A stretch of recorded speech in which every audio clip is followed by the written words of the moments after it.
All right, we are now recording. So the first thing I think it's important to do is to recognize that we got here because we have a search committee that has been seated.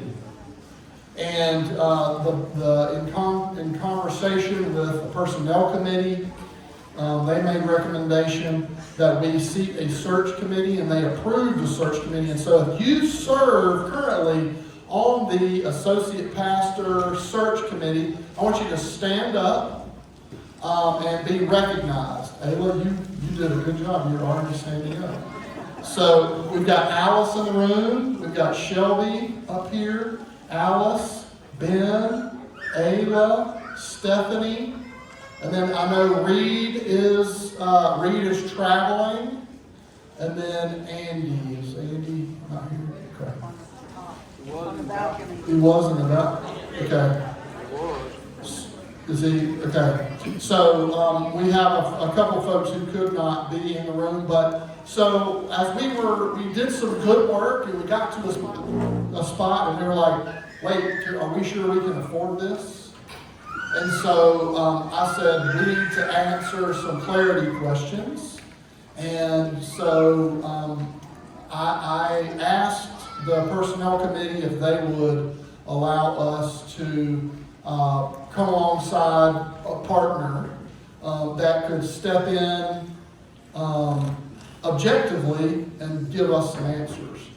We had two proposals. We chose the proposal from the Center for Healthy Churches, and that's why we're here today. So they came and did some interviews. We did some background work. The financial office, David did most of that gathering, sent financials, but also attendance trends, and sent that to them, and then they did some interviews, and that's how we got here. So, this is why. Can the church afford a full-time minister? We wanted to be systematic about it. They took a look at the church's finances, how our staff is currently structured, and where spending is and is not aligned with our mission. And so I think that's where we are. So, Joel, you're first. And I don't think all of you, I'm going to need to replace the batteries here before I hand you the microphone.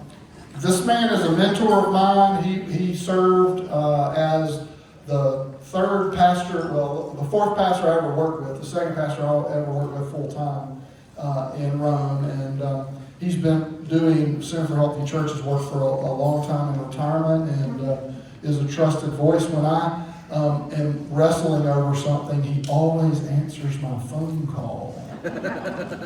One of these days he's going to stop. But I'm grateful for him. I trust him with my life. I trust him with my life. And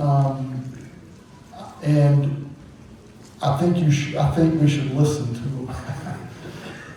Because I call him for advice, because there's not anybody in the world who's done ministry that I trust more than this man. And he's an excellent preacher. He was Mr. Pastoral Care, and I don't know how he did it all. Mr. Administrator too. So I aspire to be him. If I ever figure out how to live like he did, y'all will be blessed. So, love you. Thank you. Well, he makes it hard to talk after that. I do want to assure those of you who saw us come in late, we're not a search committee.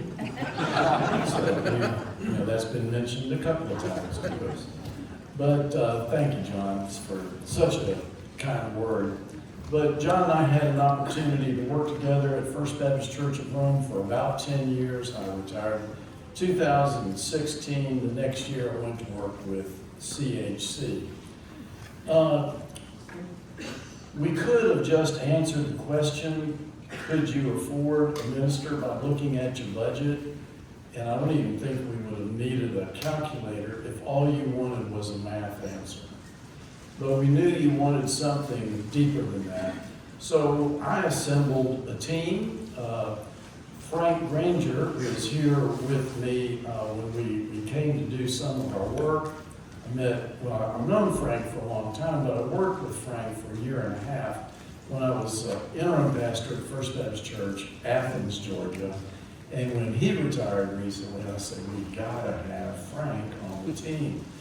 And then in full retirement life, my wife and I attend an Episcopal church, and two people who have come to be just dear, dear friends to us are Jim and Polly Linthicum. And Jim is a dedicated Episcopal lay person, and he has been church treasurer in multiple churches, and he serves on the vestry, which is like the deacons, for those of you who don't know. And he is dedicated. So we've got pastor, senior staff, associate, and we've got a lay person. So we're covering the waterfront. But all of us buy into what we are calling the CHC way. Oh, I've got a clicker. So the Center for Healthy Churches, we're a group of about 30 consultants, and we really try to help churches move toward their mission. And what we call the CHC way, this is part of our culture no matter what kind of job we're undertaking. But we seek to listen first. We believe that the whole church is our client, and our goal is to leave every church we work with stronger. And you've got a great church, and we can help assist the Spirit of God in making you stronger, and we have had a good day. So Frank was the person who did, and he led the part of our work which was interviewing people. We interviewed the search committee, we interviewed the staff, and we bring the findings from that. And then Jim, who is just a great financial analyst, is going to talk about the finances, and then I'll come back after that. So Frank? No, Jim, oh, excuse me, Jim first. Jim first, yeah.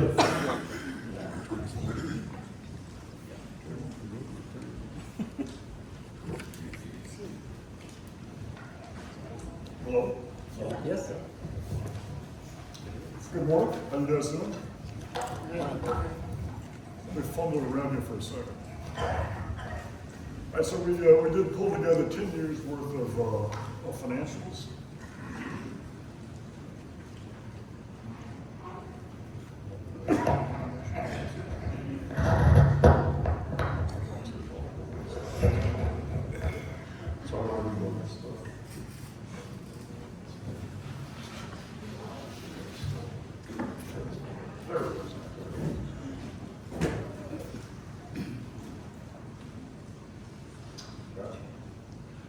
Okay, sorry. We pulled in information and financials for a 10-year period, looking also at attendance and other measurements to get an idea of the trends of the church, the overall health, the financial health of the church, and we have a few takeaways. First of all, things are good here. Can't hear? Not well. I'm trying.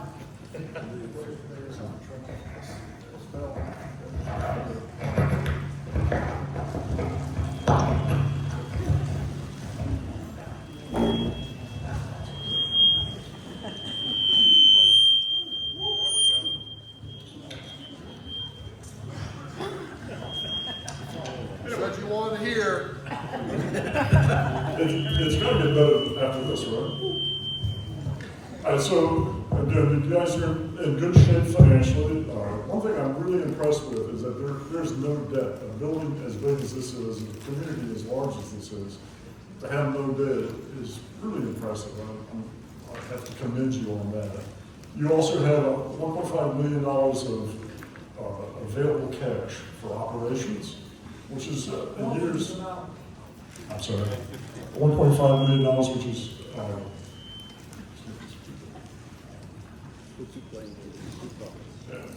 Okay. Which is enough to cover a whole year's worth of expenditures, so you've got good reserves. Overall, you have over $3 million is dedicated to particular things, but you still have that as an available resource. So that's all a really good thing. Over the past few years, there's been a shift in the way money has spent, which needs to be addressed. One thing that we do is do benchmark comparisons of this congregation versus other churches to see how you compare. And some things did jump out. Your staff personnel spend, these numbers are percent of your budget, percent of your spend based on these categories. So the first one to look at is your staff or your personnel. A healthy church spends about half their money on their staff. Here it's 52%, so that's good. You're in line with where you should be as far as spending there. The big thing that jumps out is the building and grounds. You're spending 35% of your money on buildings and grounds, and that's way too high. And so that really needs to be addressed. What can you do to bring that down? What are some issues there that you can address? Another area is your programs and ministries. You're at 6%. That's also needs to be addressed. That's low. It should be closer to 10%, 10 to 15%. Mission and outreach, same situation here. You're at 6.5. That should be around 10 to 20. And debt payment, again, you're at 0, which is fantastic. So looking at giving, last year was not good. Looking at the charts associated with the church, everybody went down during COVID. It started coming back up. Things were really good at 24, and the 25 things really dropped off. Contributions severely dropped off, which is part of the problem here, right? And that needs to be addressed. You need to ask why that happened and what you can do to address that. Right? And so then the next question is the buildings and ground. Where is all of that? The big issue with the buildings and grounds of the service contracts, that is, it's grown quite a bit. It's grown recently, the last few years. It's a big number. We really need to get underneath that. Why is that being spent? What is it being spent on? How could that be addressed? Could you renegotiate contracts? Could you in-house some of the work so that people here do work as opposed to hiring someone to do it? So that definitely needs to be addressed. Another area is, the next area is utilities. I think you guys have had a facilities audit recently, but it would be good to do that again and do that a little bit maybe broader than it might have been done the first time. One area that often you go to is energy usage, looking at light bulbs and things of that nature, which is good. And also just do an inventory of your facilities. The roof is new too, I think, which is good. But what about air conditioning, heating? How old are those? What's the expected life of those things? Kind of do a map of what that needs to be, what monies you need to set aside to make sure that you can handle those when those do occur. And again, there are other ways to save on electricity. You can look at your appliances, your air conditioning, heating. Are they the most efficient thing to have? You can replace some of those things and save cash flow by having lower utility bills. Some churches have centralized computers where they control lights and heat and whatnot, so that when people aren't here, you make sure everything's turned off, so you save utility there also. Insurance has gone up, but again, that's kind of the nature of the world that we live in now. So again, the big thing is the service contracts, and I've talked to Nan, and I'm really impressed with her. She's just started recently, and she's really doing some good work in the financial office. And she will be getting involved with those contracts soon. But she just started, I think, in December. So she's still getting up to speed with things. So this is some of the strengths. The cash reserve, again, this is cash reserve that you can spend for meeting your needs as you go. If you don't bring in enough income, you can cover things that way. If an air conditioner goes out, you've got some reserve to deal with that, so that's a good thing. And then your overall assets are $3 million. Nope. Oh, so all that to say that, sorry. Go through some of your strengths. So I think we've covered most of this. So again, I think you're in good shape. there are some things that definitely need to be addressed, and I think they are being addressed. So, Okay. that's your help. Thank you. I'm going to give this a try. Are you able to hear me? I feel like I sound like I'm in a cave or a tunnel. Sounds really strange. Think that's good enough, John? All right, we'll try working from there. And if you don't like the sound of that and you prefer the microphone, I'm happy to go to the microphone. This is good. I got a thumbs up. I'll take a thumbs up any day. I appreciate that. Thank you very much. Jim has talked about your financial assets. I want to talk a little bit with you about your other resources that are assets, and that's your staff. You have a really good staff here. Reminder, what our primary question was when we began, you asked, can we afford adding a full-time staff person? So that is the question we started with. And one other reminder that Joel mentioned that I want you to keep in mind as well, which is where we started. Joel said that our first response to a question is to do what? Is to listen. And so we came here in person to listen to your staff. Listen to your staff and the search committee. Keith and Kayla and David and Lauren and Claudia and Linda and John. We met with all of them in person, one-on-one. We asked the same questions of each, and we asked those similar questions in a conversation with the search committee, because we wanted to gather information along those same kind of questions so that we could compare and hear what's similar, what's different, what stands out. We asked questions about the church and their viewpoint on the church's values. What is this congregation value? What has it value? What's its mission? And what is its purpose? And we asked as well about their particular jobs and the responsibilities that they had as staff, to get them to talk about those, and ask them as well how they felt their role aligned with the mission of the church. We asked them about what gave them joy in the work they did. And I want to tell you this, is we heard a lot of joy. Your staff enjoys working here. It enjoys its opportunity and what it is allowed to do. So there was a good bit of joy with that as well. We heard a lot. We also gave them an opportunity, because these conversations were confidential, we gave them an opportunity to answer another question. And that question was, if you were given an opportunity to drop something in the role that you had, in the responsibilities primarily that you had, what would you let go of if someone asked what they could take away? And then we asked that similar question about the congregation as a whole. What might this church need to let go of in order to continue to thrive and move forward? We felt like that was an important question to ask in all of those things. It was a really helpful process. Again, I said those were treated confidentially because we wanted that kind of safe environment for them to speak.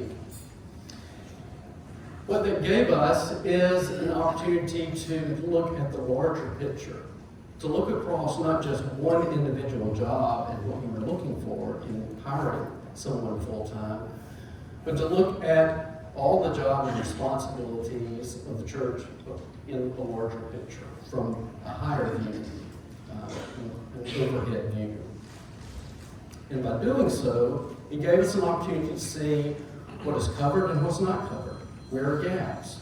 Where do people find joy? How does their job align with what the mission of the church is and what the needs of the church is? So it gave us that kind of opportunity to then be able to give you that kind of information to work with and for the search committee to work with. It moved us from answering the question, and for you to answer the question, it moves you from answering it yes or no. But what kind of person do we bring on staff? What else do we need this person to do? How does it fit and mix in with this team? Because you have a really good team here that's very dedicated. So those are some of the things that we found. We found that you have very committed staff. They're committed to what you ask them to do. They are also very flexible in that and willing in what you ask them to do. They're a very collaborative staff. They work well together and they collaborate on things. I tell you though, that I told Joel this today, we did learn something about one of your staff members that did not come out in the interview. I had no idea that Keith was an artist.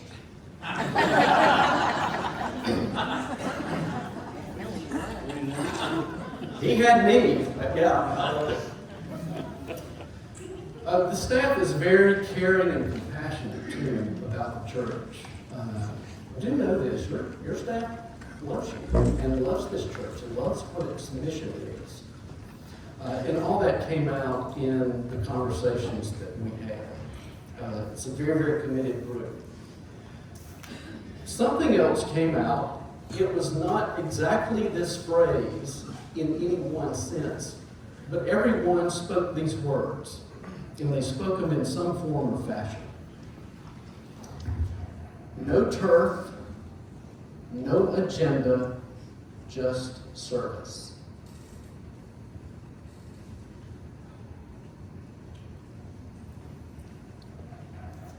Seven people that we talked with. No turf, no agenda, just service. Joel has a little bit more experience in talking with a lot of churches, but from what I know, this is a rare find.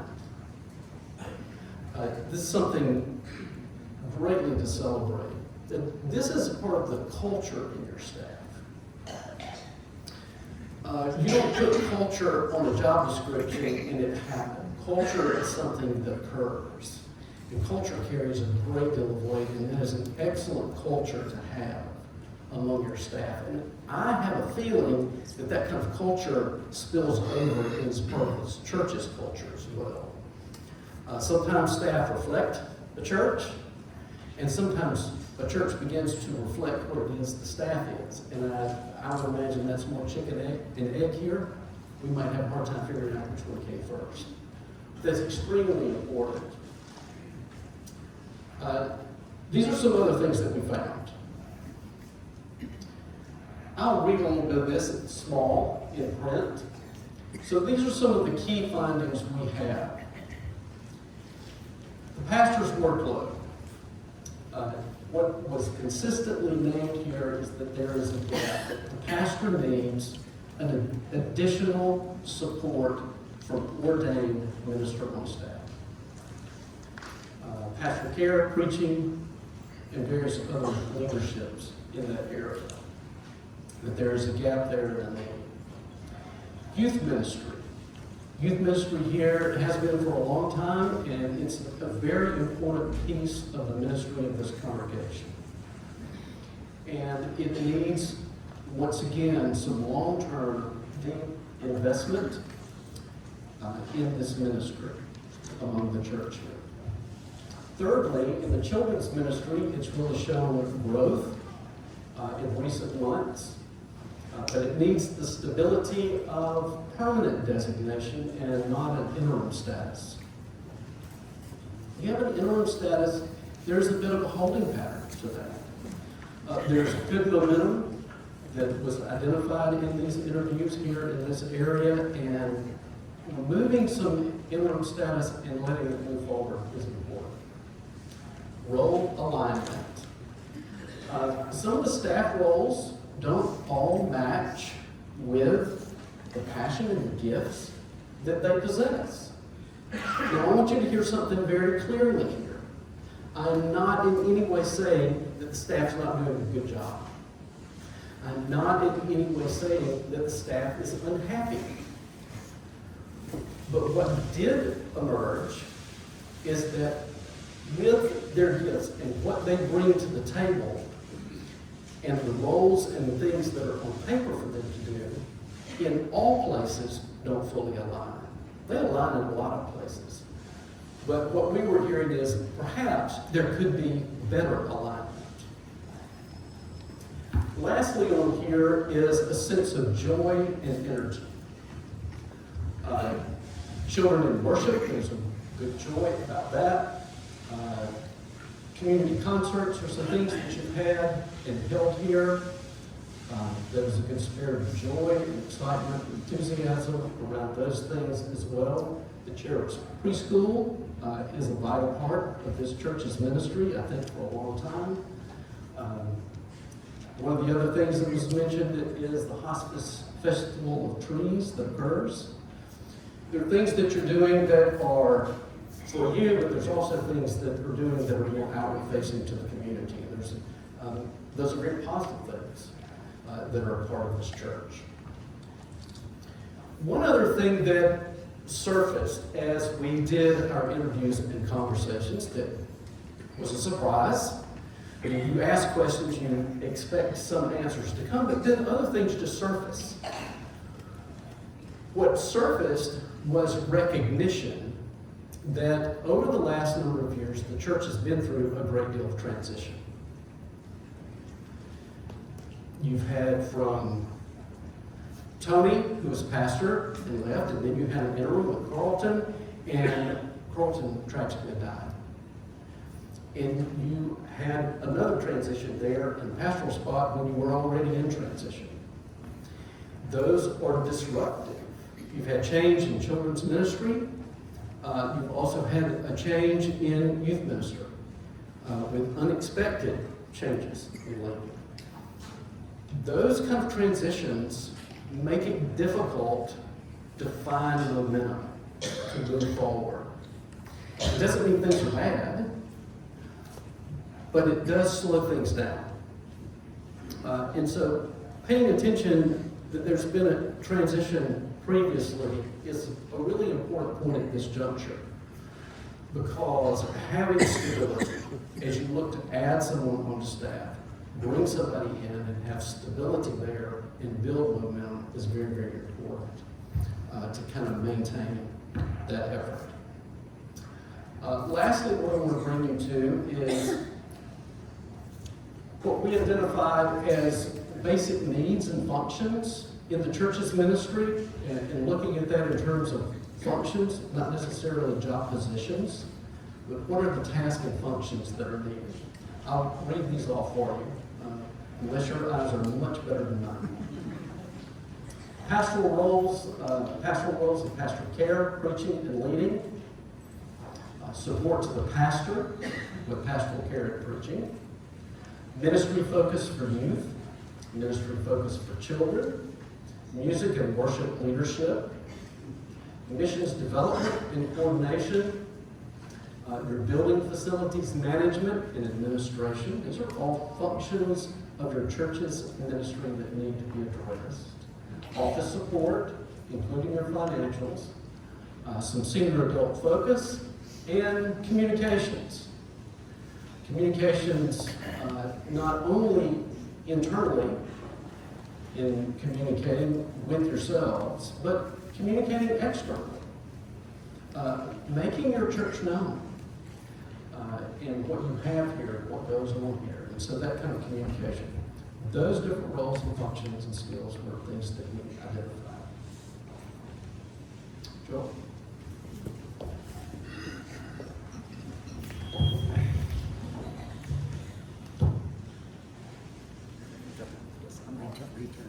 I'm safe.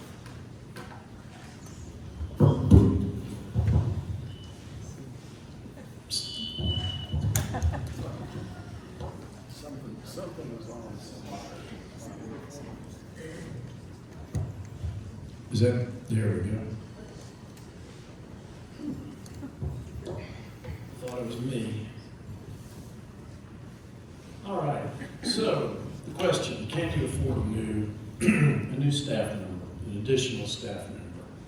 The answer is yes, but we think that in order to do that, the spending needs to come in line with the church's mission. And so by reducing facility costs, approximately $80,000, well, actually these three things need to add up to $80,000. Reduce facility costs, grow its stewardship, and explore ways to use existing funds. One thing that's dangerous when you move from church to church is one church will call something a designated fund and another church will call that same type of fund a restricted fund. And we didn't get enough into it to know what all can be used different ways. We just know that there is money in funds that are not part of the budget that seem to us as outsiders that could be usable. So if there were a way to find legitimate uses for the money in those funds, and to grow stewardship, and to reduce facility costs for a combination of $80,000, you can afford a new staff member. Now, this is more than just, can we hire a staff member?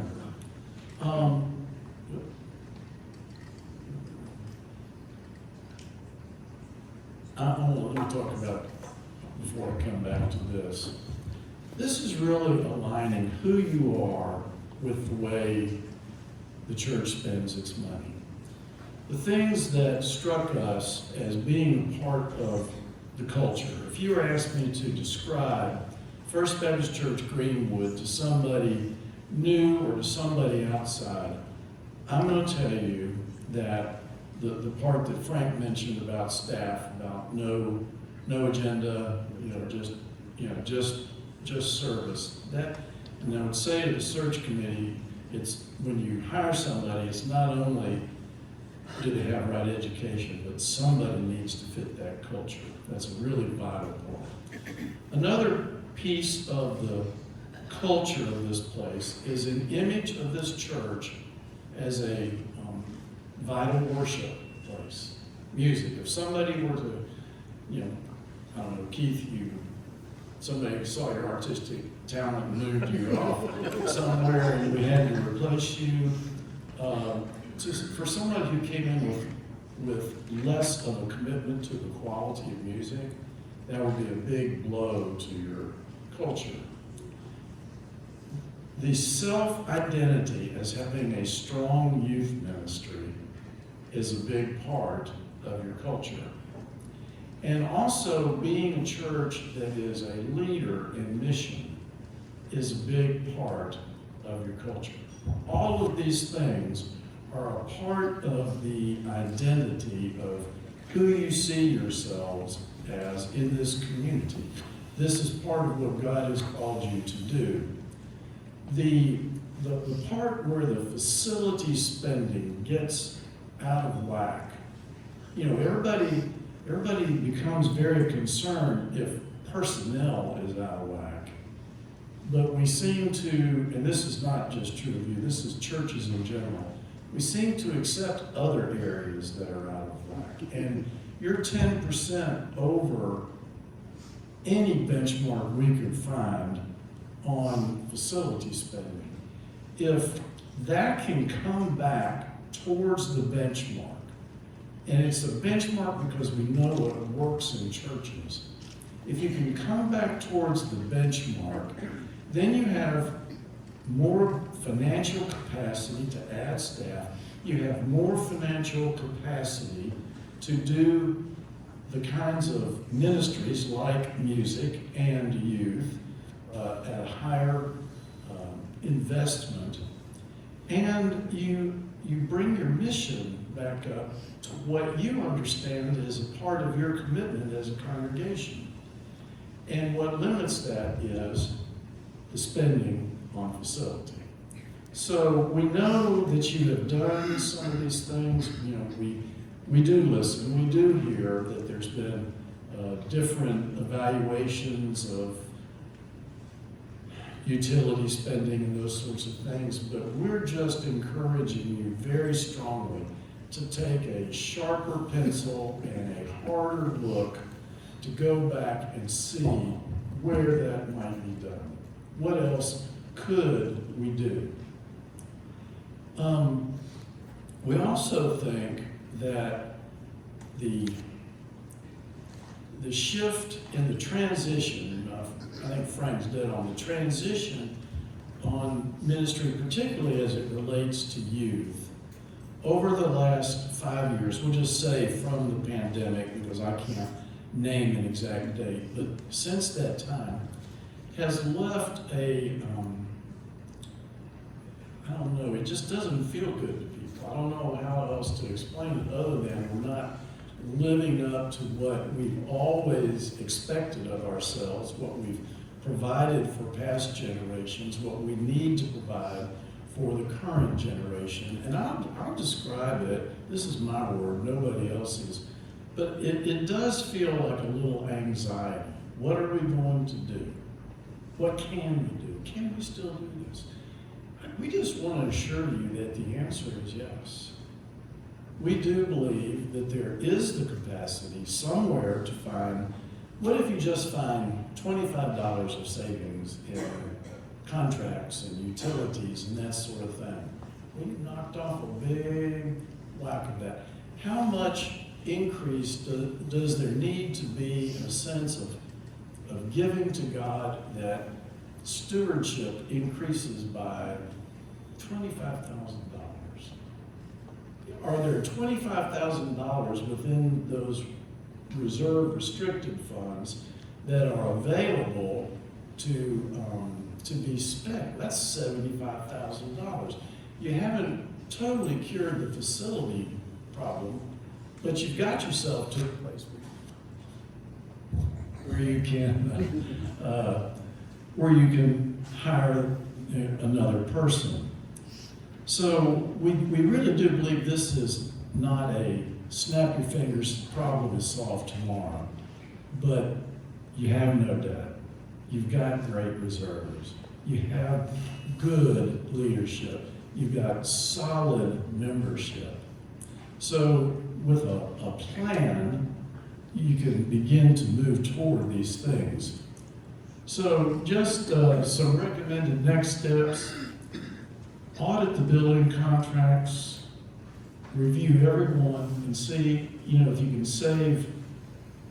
As a pastor, when I looked at line items, if I could save $1,000, that was a lot of money to save spending someplace. And if you can do that 2 times or 3 times, you're beginning to knock out that issue. Review these funds in your name, right? Yes, okay, got to eat with her the last time we were here. Where's the flexibility? We can't say that, but I know you're on top of it. But where is there flexibility to draw that as an available resource to the church? Grow giving. This is not about John's on commission and he needs giving to go up so he can make more. That's not. I thought that might be funny. But giving is a part of discipleship and following Jesus Christ. And people often think, if I could just learn the Bible better, if I could just pray better, that's true. I honestly believe if I could just learn how my money relates to God, that is a place where my relationship to God can grow. So it's not about browbeating people for more money. It's helping people grow in that area of discipleship. And I think that that's something that can be done. We know you have a foundation. We did not have information about the foundation available to us, but explore the way that that's a legitimate process, the way it works in your congregation, and find out how what else can be done to bring the foundation's participation with it. I'm not even sure what words to put on it, but what do we need to do to make that become more visibly vital? We think you really want to get back to your missions. As much as you want to hire a youth minister, we think it's important to the life of the church that you move missions giving back towards 10%. We think that that has a positive impact on the life of the church. And then align staff roles. Match roles to the gifts of the people. Continue to search for a youth minister. I will tell you, whoever you find will come with an array of gifts. And some of this alignment will have to take place after that person comes, because you don't know exactly what gifts they will bring with them. So just some staffing targets: hire a full-time minister, consolidate.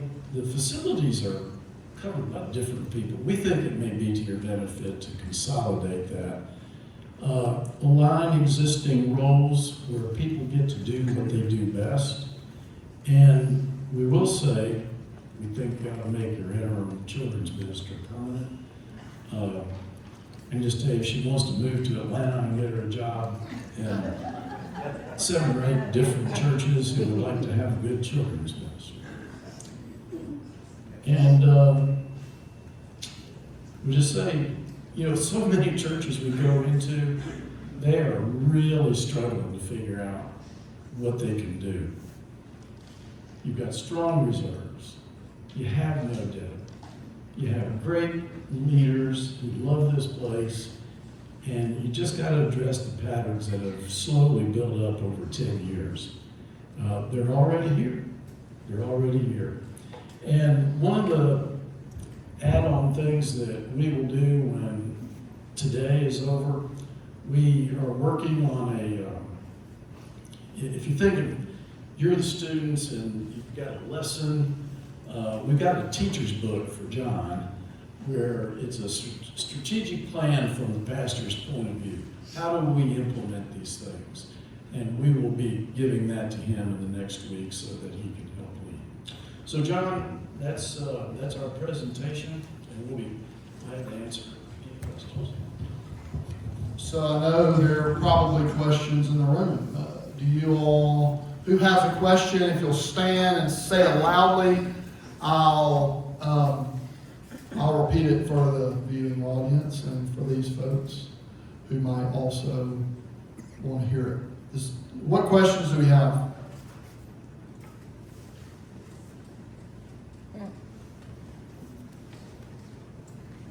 I know y'all better to know that you don't have one question. John, Yes, Mike. all right, you gonna stand? Would. You're handsome, everybody wants to see you.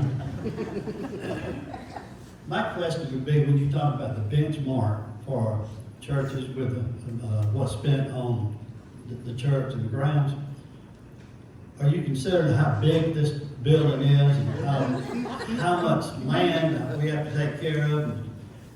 Are you looking at smaller churches? We're special. I'm just wondering if there are certain criteria to be considered small church or a big church. Well, there's always a range in any of those benchmarks. There's a range, and in order to add up to 100, you try to hit a number. So I think with the church this size, First Baptist Church Rome had a big building. I understand that. So you're going to hit the high side of the benchmark, but no matter how much you try to accommodate for that, you're still over the benchmark. So I think recognizing you're going to be on the high side is very understandable, very realistic, but we'd still encourage you to get it down. As having served churches whose facility was like size to ours, it is still a struggle. Coming from Atlanta, that building was bigger than the Biltmore estate. They heated and cooled over 250,000 square feet. And they were drowning. It was a beautiful building because they had a $10 or $11 million endowment that helped keep the building up. right? It wrote checks to help paint, to help do the rails. Massive facility. So we're not the biggest. I have said before, I have a reverence for Dr. Bowers, but if I could go back in time and say, stop! Don't put that screen in between all those wooden boards in the 2026. We're going to have to take it all out. And it's going to be really expensive. And we have an expensive building to take care of. We do. Part of that makes it beautiful. Part of that makes, when people walk in, I love to be with a person when they first walk in the sanctuary. Tom Gordon, bless his soul, was that for me. When I was interviewing, and when I walked in, I went, oh my goodness. We want to keep the oh my goodness for all the people that come into our sanctuary. And we're going to. It's just, it costs us more money than a place with drywall and paint and low ceilings. It's a good question. Yes, Tommy? The foundation is included in that $3 million that we're set aside. Is that correct? That is not right. So we got $3 million plus the foundation aside. Correct. Okay. That's, I mean, the budget basically, all the assets that we own on the balance sheet is $3 million. Yeah. Again, some of those are restricted, some of those can't be, we have, a great example is, it's probably 8, I mean, David might know the number, Dan might know the number, that building fund, the leftover from the last capital campaign was over 100, now maybe it's 80, I don't know. Let's say $100,000. I mean, $100,000 of that can't be spent on playground equipment. It was raised by members for sanctuary renovation. We can only spend it there, right? Unless the church decided we're going to take that label off. Everybody's going to vote, and we're going to change the designation. Some of those dollars we self-designated. A gift came in, and I think one could argue that was the foundation gift. Kenny's argued that before. The foundation gift itself was a bequest, and several smart people put guardrails around it, and it's grown over the years. This last year, sure, we finished behind, but what the chart that Jim showed did not tell you is we actually took in $1.4 million last year. We self-designated a $600,000 gift. Now those don't come in every week. But for us to say we didn't get $600,000 is a lie. It's a lie. We have right now in our money market that's earning just a shade under 4%. We have $1.35 million. That doesn't count $250,000 that's at another bank, a $75,000 balance in a separate account. We've got 3 point something million. Yes, sir. And then the foundation is a separate entity, but their purpose is to support the ministry of First Baptist. And they've been good at doing it. And we're going to continue to ask them to come alongside us to support us. Does that answer your question, Tommy? Nan? Just one thing, I've been making the rounds of different groups, letting you know about the new processes and things. One thing that I just want to reiterate, a lot of you have already heard this, but I'm making financial statements available in the church office. They're on green paper. We're calling them the green sheets. Anyone can come grab them. Right now there's some interim draft ones for March that I just copied this morning, but if you're interested in looking at the financial statements for the church, you can get them at any time. And in light of financial transparency, I appreciate what Nan and Andy have done as the new treasurers. And I appreciate the way Linda has continued to work with them to consolidate what used to be, it was a 28-page chart of accounts, which is massive, down to about 8 pages. Now, there are still people in the room that are gonna look at it and go, their eyes are gonna cross, because you're just not math people, that's okay.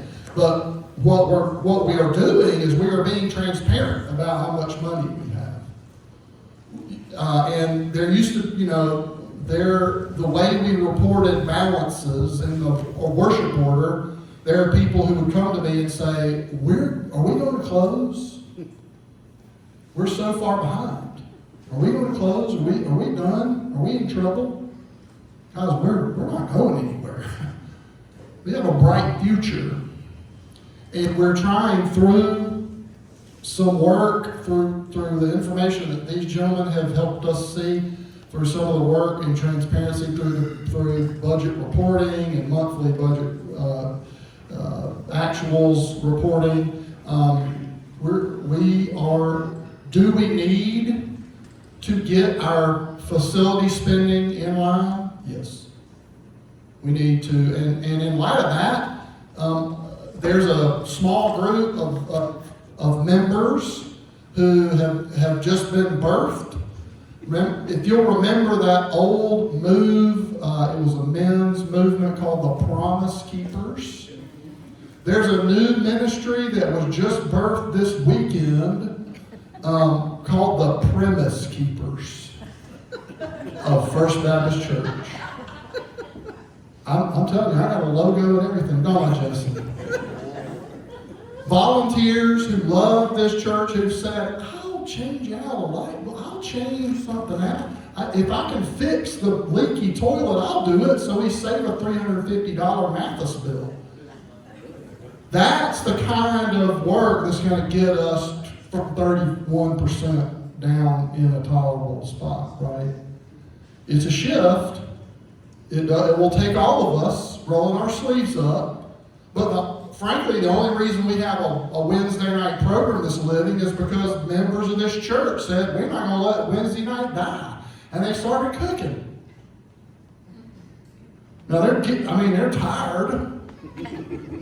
But they show up every week, and the food's good. And we're grateful for their willingness. It's going to take all of us. Gone are the days when one person is going to come at the end of the year and say, how much you short, John? How much you need, preacher? I pray every week I hear that question. It's going to take all of us. It's going to take all of us, and we have the capacity in this room, like Tony Campolo said, the money's all here. We just need you to give it. We just need your support. Chuck? Yes.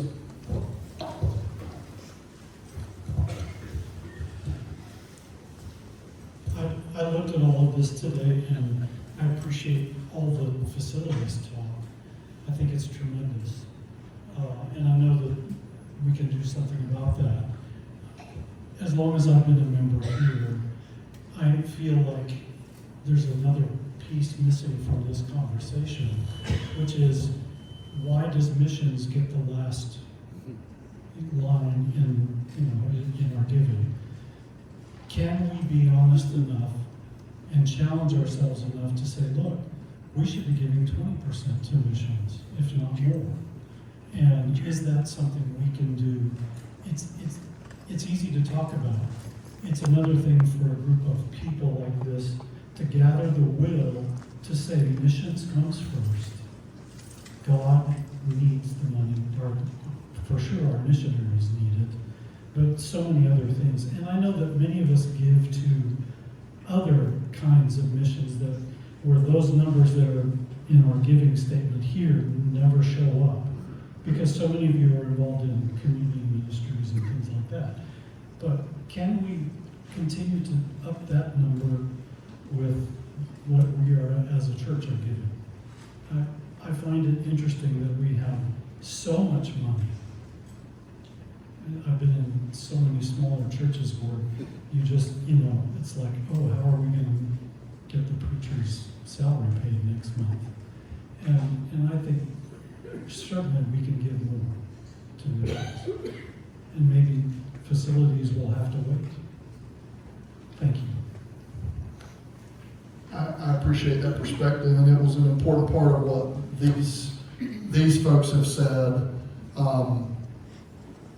And, you know, part of my, you know, coming in and hearing kind of the discussion of how we got to where we were, missions backing off, I mean, I think anxiety is the word that has been used already. And frankly, there's an anxiety in the system. There is. There's anxiety in the system. It has different names. People are worried about different things, but there's anxiety in the system. And part of that, I think, it's a big story. It's not just one storyline. Part of it is you all were trying to survive in an interim that was not kind. I mean, Carlton is deeply loved. And the fact that that changed in an instant for his family and for this family, it's a terrible story, right? And it's anxiety that will shape us forever. That's not the only anxiety-inducing story. The other one is circling the wagons, trying to ratify a budget and trying to find places to cut, and missions was one of those things.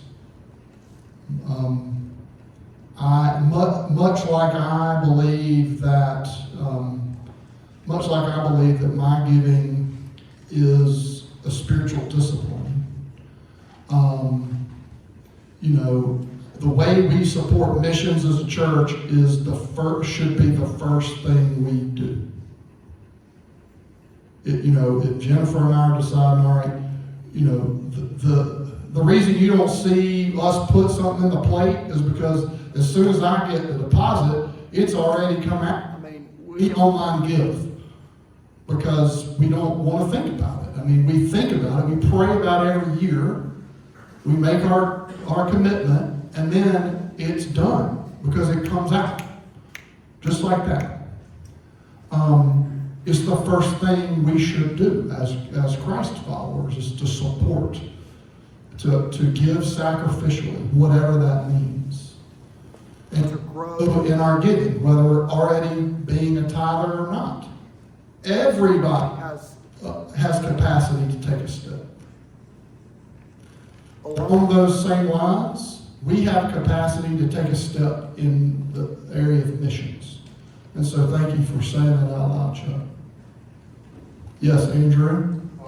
Just out of curiosity, in the section where we're talking about clarifying the children's ministry status, you're recommending taking that from a interim status to a permanent position. Is that under recommendation of a part-time or full-time position underneath the status of permanent? Right. They've just said we need to capture the momentum. All of these recommendations are going to be taken to the personnel committee and to the search committee, and we're going to talk amongst ourselves and make recommendations about that. You will, the deacons will hear, the church will hear. Those are all votes that we will be talking about. But all of us, I think, so many of us, you can feel the energy. Like it's almost like Sunday mornings, there's like a vibration because of children, and some folks are like, where are all these children coming from? Why won't they be quiet? And they are proof that we have a future, thanks be to God, and we are blessed that they do. And it's proof that for a long time, and I don't know who was before Claudia, but from Claudia through Anna's work and now even into what Kayla is doing, we've had an excellent foundation of children's ministry that has organized programming and that now has, that is blossoming. And we want to take advantage of it. And so to directly answer your question, there'll be recommendations from the personnel committee to deacons about all those things in the future. Yes, Tommy? We look at a lot of numbers. One of the numbers I didn't hear would be, I know you look at attendance over the years and funds over the years, and how do we average versus other churches from our attendees and our giving? So we, in other words, and a lot, that has to do with a lot of things. It has to do with age of people, you know, has that changed over the years, average age, and those kind of things? But that'd be an interesting number to know. Yeah, in Jim's report, I remember reading it somewhere that our per giver average was down In 25 for sure. in 25, It but was increasing, and then. right, it was increasing in 25. It was a hard year. So to answer your question, I don't know. Are you talking about how we compare to other congregations per? What you're saying is that for our facilities, we're not in the average. Right. For that number, are we average, are we above, are we below? How do we stand on that? You understand that question? I do understand. Do we have that? We don't have that answer. I don't have that benchmark. Okay, they don't have that benchmark as a, like, it's easier to track attendance, it's harder to track per giver giving, you know. But we We'll look and see what answer. yeah, they'll look and see if they can find an answer. But it's a good question for those who couldn't hear Tommy.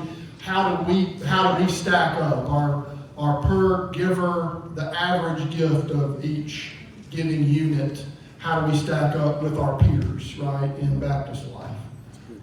It's a great question. Yes? How did we determine what an attendee was? Yes. Sometimes kids are counted in that number. Right. Sometimes all members are counted, so I was just curious How do we track what an attendee means, right? Yes. That's a good question. All we had was Sunday school attendance, worship attendance. That's what we shared with them. Those were the easiest numbers to find and go back far enough. And so those are the numbers that we shared with them. Yes, Ed? I just had a question because on a few of the slides it said, continue searching for the youth minister was the way Right. that it was specified. So with this new job title we're looking for, is that have we delineated what that job title itself is for? We've not. Okay. Not totally. That we know that that I'm advocating that children and youth ministry need ordained support. You see what I'm saying? And what that ends up looking like, we still don't know. The personnel committee or the search committee has talked about ideas, but we started getting some momentum, and then somebody said, "Wait, can we even afford it? This sounds like a hard job." One, is anybody ever going to say yes to it? And two, how much are we going to have to pay them to get them to say yes, and can we afford that? That's when we went, all right, let's pause. Let's make sure we can, because the last thing we want to do is set up a job description for failure. And that's a great question. And so none of that has been officially drilled down. I mean, we know we need, look, Kayla and Lauren have been doing excellently with what they can. And the best thing I ever did was say, "Hey, Lauren, you want to come be the admin at First Baptist Church?" She has been a breath of fresh air. She's yet to say no to anything. I don't think she said no to one thing. Do you, David?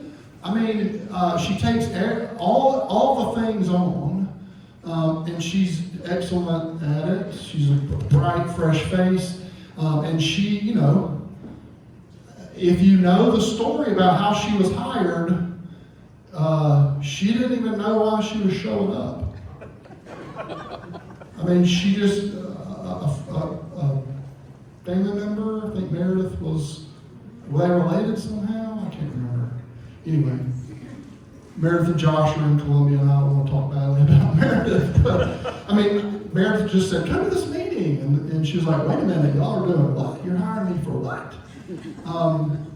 Look, she's who I was in seminary, or in college, in Clemson, at 22, and a church put me in charge of teenagers. Like, what in the world were they thinking at the time? And she has grown, and she continues to grow, and she loves, and the last thing we're saying is, Lauren, we're going to disappear Lauren in this. We're not. Lauren's an important part of this. Kayla's an important part of this. We're not disappearing anybody. What we're going to do is we're going to leverage their gifts, and we're going to get someone who, hopefully, who's pastorally and seminarially trained to come in and be the organizing force. Because if we hire someone who's doing some youth and some children, they can't be in two places at one time on a Wednesday night. We're still going to need, but we think that focuses are, we've yet to decide exactly what percentage of focus we're going to have, right? We know we need youth help. So, does that help answer your question? Is this person also gonna be an associate pastor? Language does, it depends on how interested y'all are about having an associate pastor. To me, I like minister of, but, and that's one of the things the search committee's talked about, and I don't think we haven't landed either spot. But if the image of associate pastor is appealing, we can stick with that language. So, Ms. Barbara? You know, I've been in this church a long time, and I want to thank you for making a little bit clearer about the Milford Fund. I've always heard about it, but I've asked somebody, and they said, well, I really don't know the details about the Milford Fund, and really, if you have a chance, a lot of the time, let the whole congregation know what the stipulations are. Yes, ma'am. And all of that. So the foundation, I don't want to speak for the foundation, the chairs in the room, but I don't want to put Ray on the spot. Well, he was. There he is, standing there. He's still in the room. The Milford Estate gift was in support of the church. And the way that the foundation currently supports requests of the church are through capital improvement, special projects, and youth and children. Youth and children. Yeah. So, really that special projects line, they've got leeway there. It's helped lots of ways. The deacons this morning voted unanimously to support a request of the youth committee to help offset some of the costs of Passport Camp this summer. And so they're going to be making a request of the foundation in April for $3,000 for that, for help there. And the foundation has said yes, as long as I've been here. Yes, capital improvement, facility. So this, the paid job, the tar and striping job, foundation helped pay for that. The pew cushion, the foundation helped pay for that. So they're constantly supporting the upkeep needs of the church. Rightly so. They want a comprehensive plan. We are working on a comprehensive plan. Because we have $3 million in assets, we've got a lot of needs in that sanctuary. We've got needs in here, as you can hear. Sound and lighting in here. And I'm having to use my iPhone to record things. The Properties Committee is going to work on putting together a comprehensive plan to take to the foundation, alongside some money that stewardship is setting aside, so that we can lump it all together. And we hope to come to the foundation and say, we've got $800,000 and this is what we want to do in the sanctuary. It costs 1.8. Will you come alongside us with another 8 and 800? And hey, church, will you help us with the remaining 200,000? So instead of trying to raise $1.8 million by just having a capital campaign, we're going to leverage the gifts we already have in cash.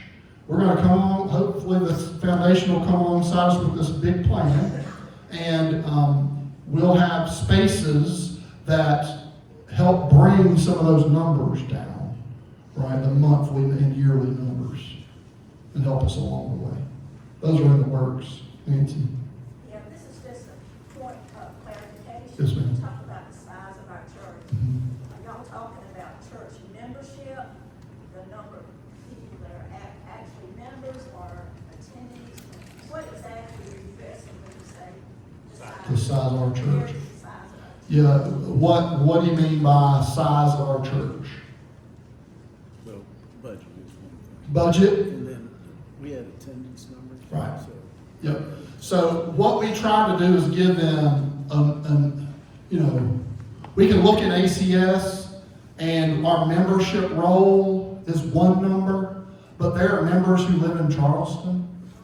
So we try to give them, I try to give them my intuitive sense that if everybody showed up on one Sunday and they weren't getting ready for an Easter thing, or they weren't getting ready for a Christmas thing, or they weren't with their family, how many people are we talking, right?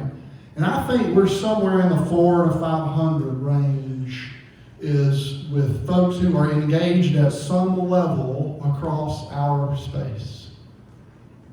And then I think worship attendance has been anywhere from 160, which has been terrible, up into the 3s, 320, 350, right? So that's been the range, and it's hovered around 200, maybe just under for the last year or so. So does that help answer your question? Yep. Yes. I don't want you to take up too much time with this, but what needs to be done in the sanctuary? What needs to be done? New carpet. We need new carpet. We need upgrades in sound. Who cannot hear in the sanctuary? We need upgrades in sound. We need to upgrade in sound. We need to upgrade in lighting. And Russell Martin has cobbled together a video ministry that's pretty good, but is limited. So while we're doing some of those, while the pews are out, we've gotten quotes about making it easier to get video ministry long-term going, both in there but also in here. I can't tell you how many times, and maybe even, I think, new stuff in here, new stuff in there, and then the stuff we currently have is going to be put in the chapel so that Wednesday night things can be recorded. Currently, I'm setting up my thing and uploading it, right? We'll be able to stream from multiple places. It's 2027. We're never going back to we don't stream worship. That horse has taken off. And the search, I've said this before, the search committee, when I sat down with them the last time, I just said it out loud. I just said we need upgrades in the worship version, because if what you currently are pushing out, if y'all don't, you either need to take that down and stop it, or you need to make upgrades. Because at the time, it was just that one static shot from the back, and you couldn't see who was in the pulpit, you couldn't see who was in the lectern, couldn't see faces, and we made some small upgrades, but these were more long-term. So, and then just making sure that the slate's clean, that lights are good, just kind of setting space up for worship. No screens. No screens. None of that, none of that stuff. We are who we are. And we will continue to be that. But, to make sure the plaster's good, a fresh coat of paint, although we've painted in spots, to make sure that the stone is clean and ready to go for the next 50 years, make sure the carpet's in there and beautiful, and that when we walk in, not only do people say, wow, they say, wow. Right. We do that back facade. Yes. Yes. We need to redo that mesh. George. So where do we go from here? Yeah, good question. The search committee, what I'm clearly hearing is we have the resources, and we're gonna work the list, right? We're gonna work the list. We're gonna begin earnestly looking for that next role and who that person is. We're gonna realign the staff, shifting responsibilities with who's already in the building, making sure everybody's in the right seat on the bus and is leading out of their giftedness. And then we're gonna begin to continue to work on the facility, right? You're gonna hear me talk about generosity. That's one of the 3 things we gotta do. Properties Committee's gonna loop back with the contracts. It's one of the things we've gotta do. And then we're gonna seriously look, as Nan and Andy have realigned some of those line items, how we can go ahead and begin to tap some of that undesignated money that's cash. The stewardship committee has said, they have voted, I made them vote, that they are comfortable with us holding 6 months cash, a 6 months level of spending. For us, that's $500,000. We are way over that. We're way over that. We've got a healthy balance. And not every penny of that is spendable tomorrow, but a chunk of it is, a lot of it is. So, does that answer your question? I know it's not specific enough. I know you. Right. Yeah. Well, I'm happy you're in the room because you're going to help me get there too. Right? George doesn't know he's got a job, work to do. The problem is there's not a person in the room who's not going to have work to do. Not a person in the room. There's not a person in the room who is not going to have work to do. Sorry. Except for these 3 guys. They're close to being done. We all have responsibility in it. Yes. I just want to say something before we end on. I was born in this church, I think one Sunday afternoon after service. Don't say that, Caroline. I am years old, so I know of the changes of the ministers and the order of the church and the thing. But I want to say right now that the last year and a half, 2 years, when John came on board, Kayla, Lauren, David, Keith, this has been the greatest joy in this church. Y'all have brought joy to your jobs, to the ministry, to the music, and you are such a person of us. We're such proud that John is one of us and keeps us in line. And we're all Jesus people.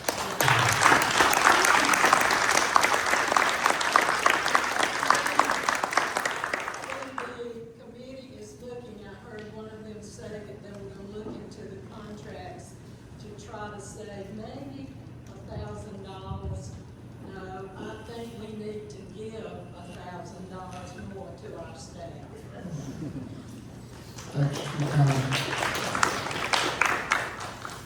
Any other questions? And again, this is not the end of the conversation. This is not the end of the conversation, right? We've got miles to go before we sleep. But it is the next important fence post. And all of this is at your fingertips at all times. If you've got questions, come, I mean, you know where I am. I'm in that part of the building a lot. Jeff? Choir every Sunday. The thing that gives me the biggest hope, best feeling is to see all those children come down. That knows we're helping. And there's hope. This young lady here is so instrumental in all that. Her enthusiasm, dedication, whatever we do, we can't get in the way of that. Because seeing all those children come down, we're in good shape. We're very healthy. That's just giving me the greatest joy. Jesus is talking to me. To all the children. One day, I said they can't come. Can't come. You know why? Because they want to. They love this lady. They love this church. And it's all about the children. Thank you so much. So the children are a vital part of what we do, and my favorite story from the last Monty Thursday, Tara and David's, Tara's oldest, Monty Thursday. I was just off, I guess, because getting ready for the service, and he looked up at his mommy and he said, "Why is Pastor John not come by and said hey to me tonight?" And I just, oh my gosh, it got me in my gut. There's nothing better than coming to say hey to all of you, right? This is about family. We are invested together. And are there things that are going to burn you up that I say or do? Yes. I mean, Jennifer will tell you. There's trouble living with me. But we choose one another, right? Let's keep doing that and forgive one another when we need to, but also call each other to our best selves. And if we do, rooted in Scripture and deep relationship with Jesus, we are going to be just fine. Because we're going to be serving this community and sharing the love of Christ. That's what we're called to do. Heart and hands. I want to give any other questions or comments. If not, help me thank these gentlemen, and then I'm going to pray.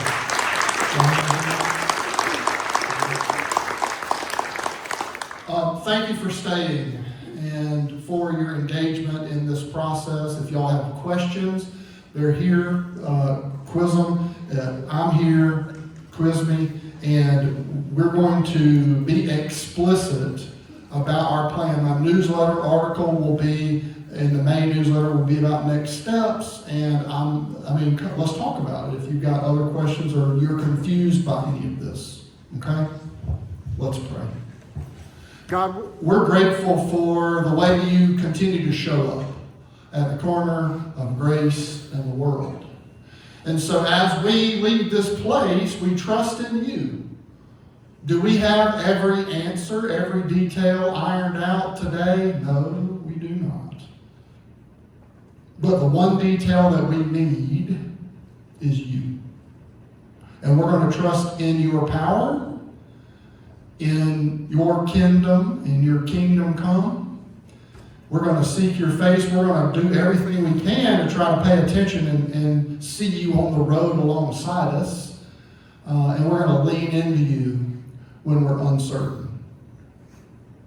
We're going to encourage our brothers and sisters when we're uncertain and when they're uncertain. And we're going to keep coming back, supporting the mission and ministry of First Baptist Church Greenwood for your glory, Lord, and no one else's. May that be our prayer. Amen.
As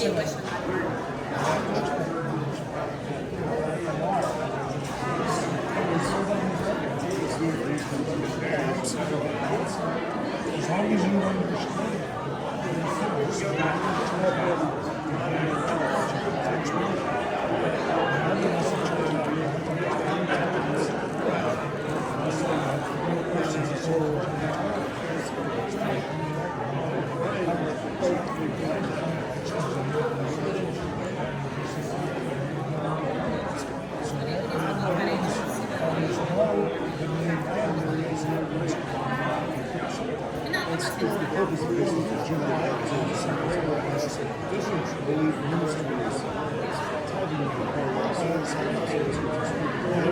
That's all true. There's so much going on. There's a fact that we understand why he knows it's going on. The other thing that the church should put up with is based on things that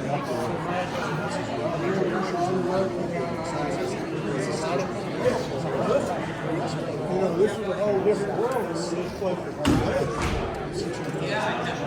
that's not really what it is. He's a lot of, you know, one of my suggestions is, you know, we're talking Sunday school classes, all of it, show that financial system is this such.